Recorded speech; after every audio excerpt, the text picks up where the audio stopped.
Have you ever had a time in your life where you thought, I've really got to do a good job here? This is one when I've really got to impress them. This happened to me only the other day. I was working with the world's largest networking organisation, an organisation called BNI, and I was training their directors, who were already brilliant at networking, how to train other people how to be good at networking. So, I mean, the stakes are quite high there. You know, you've got to do a good job. And of course, if you're going to talk about something like networking, you need to define it right at the start of the day to make sure you're all talking about the same thing. So, picture the scene. I'm talking to the world's largest networking organisation, and I'm talking to their directors who are already experts, and I have to start off by defining something they're already experts at. So I thought I need to come up with a definition which will make them think, I've never looked at it like that before. So I thought about it for a long time and I came up with this, and this is what I think networking is all about. I'd like you to imagine a fishing trawler out at sea, and the net comes out of the sea, and it has 3 different types of catch in it. There are some really big, juicy fish in there. There's some little tiddlers, some little small fish, and there's some Wellington boots, which have been someone's tossed in the sea many years ago. So we've got these big fish and these tiddlers and these boot. And as the net gets lifted out of the sea, instead of seawater dropping off the net, it's actually coffee dropping off the net.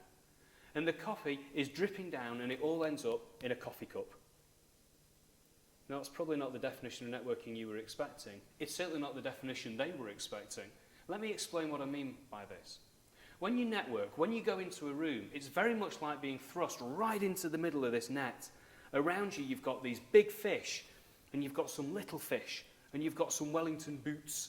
And that replicates the 3 types of people you can meet when you network. The really big, useful people, so the potential customer, the guy who knows everyone in town, the person on the guest list who you're really looking to meet. The tiddlers are people who are quite useful to you. They're not as sustaining as the big fish, but they're quite useful. And the Wellington boots are the ones with no nutritional value at all. And sorry to say, there are some of those people you'll meet when you network. So the people who are really useful, or quite useful, or not much use at all. And you have to work your way around the net, talking to as many big fish as you can. Now, when you've done that and you've got on well with them, the important thing after that is to make sure you ask them, can I have a cup of coffee with you at another date? Because when you think about it, networking has so much hustle and bustle going on. The odds on you concluding a deal or striking up a great business transaction on the night is practically nil. I mean, the odds on meeting someone for the first time who's so impressed by what you do at that point in time that they want to talk to you and nobody else, that's just not going to happen. So when you talk to somebody, if you're getting on with them, the best thing to do is say, look, I'm really enjoying this chat. Do you mind if we follow it up with a cup of coffee soon? If they say yes, you get their business card, you arrange you call them, and hey presto, your business relationship has started. Now, most people don't do that. Most people, when they network, they think it's about selling. But I once heard this great definition of this. They said networking and selling are like oil and water. Your machine needs them both, but they don't mix. And that's true. Don't think of networking events like a room full of potential customers. See networking events as a room full of big fish, little fish, and boots. And I'm going to find who the big fish are, and I'm going to ask if I can have a cup of coffee with them later. So that gets the context of networking right, but what are we actually going to say when we're in there? Because networking is full of things that people hate. All right, you're talking to strangers, you talk about yourself, you're asking strangers questions, you want to be conversational, but you don't want to be boring. And then if the chat's going very well, how do you stop the chat? Should you eat food? Should you not? What should you do? What's the etiquette? What should you wear? There are so many things to deal with, and on top of that, you're probably extremely nervous when you're in, because most people are. Do you know, I must just tell you actually, the other day I was doing a keynote presentation, there was 500 people in the room, and I said to them, put your hand up if you hate networking. And lots of people put their hand up, and I said, okay, hands down. Now put your hands up if you think networking is somehow more nerve-wracking for you than it is for anybody else. And about 400 hands went up. And I said, well, obviously, all 400 of you can't have it more nerve-wracking for you than anybody else. Networking is a pretty nerve-wracking thing. I once heard this great quote which said, never compare your inside to somebody else's outside, because you'll always lose. So when you're networking, if you compare how you feel inside to how everybody looks outside when they're chatting, you'll think, it's worse for me. But it's not. Their inside's pretty nervous too. So you're having a chat with somebody, and then they say to you, what do you do? The temptation when somebody says, what do you do, is to reply with, I'm an accountant, or I'm a lawyer, or I'm a personal trainer, whatever it is. However, that doesn't provoke the other person into wanting to find out more about you. If you think about it, if I said to you, I'm an accountant, what would you say? Oh, are you? Who do you work for? You know, it doesn't really drill down into starting a conversation. So let me explain to you how to do an elevator pitch. You know what an elevator pitch is? What if you were in an elevator with somebody and they said, what do you do? How would you describe in 5-10 seconds what you do? Because you need your first sentence to be fascinating when someone asks you. And I am an accountant doesn't quite work on its own.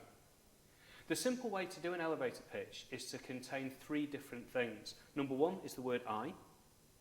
Number 2 is a verb like help or save or show or empower or something like that. And the third one is what I call the word afters. And what I mean by afters is, don't talk about your profession, but talk about what your customers are left with after you have worked with them. So if you're an accountant, after you've worked with people, they're going to pay less tax than if you haven't worked with them. So what you would say is, you would say, I help people pay less tax. If you're a lawyer, you might say, I help people move into the property of their dreams.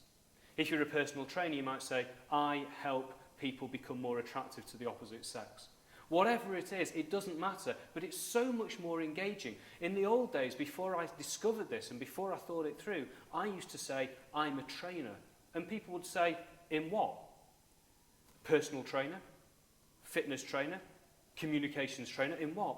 And I realised it wasn't descriptive enough. And also, some people just turned off when I said it. They didn't care. Whereas now, if people ask me what I do, I say, I help people get the results they want every time they speak.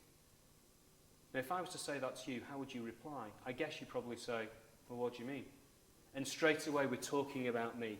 Because that is the aim of your elevator pitch. You want people to say, what do you mean? Can you tell me a bit more? So when you go in networking, don't forget, it's not about making sales. It's making sure that you get a subsequent cup of coffee with a big fish. Remember also not to compare your inside to other people's outside, because you'll always lose. And finally, when you do an elevator pitch, remember it's I, help, and afters. That's the 3 things you need to work on to make sure you're as engaging as possible.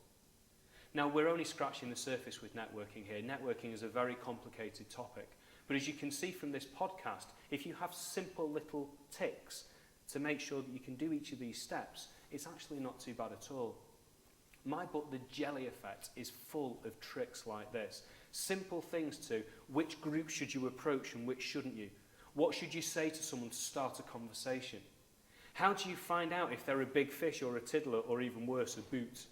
And assuming you are having a great conversation with somebody, how do you get out of it with integrity and mutual respect so you can both go and talk to other people without feeling that you've stopped the conversation too early or you've been perceived as rude? The Jelly Effect shows you how to do all these things and more. And after you've read the networking chapter, you'll know how to impress, how to empower, and how to get on with strangers better than ever before.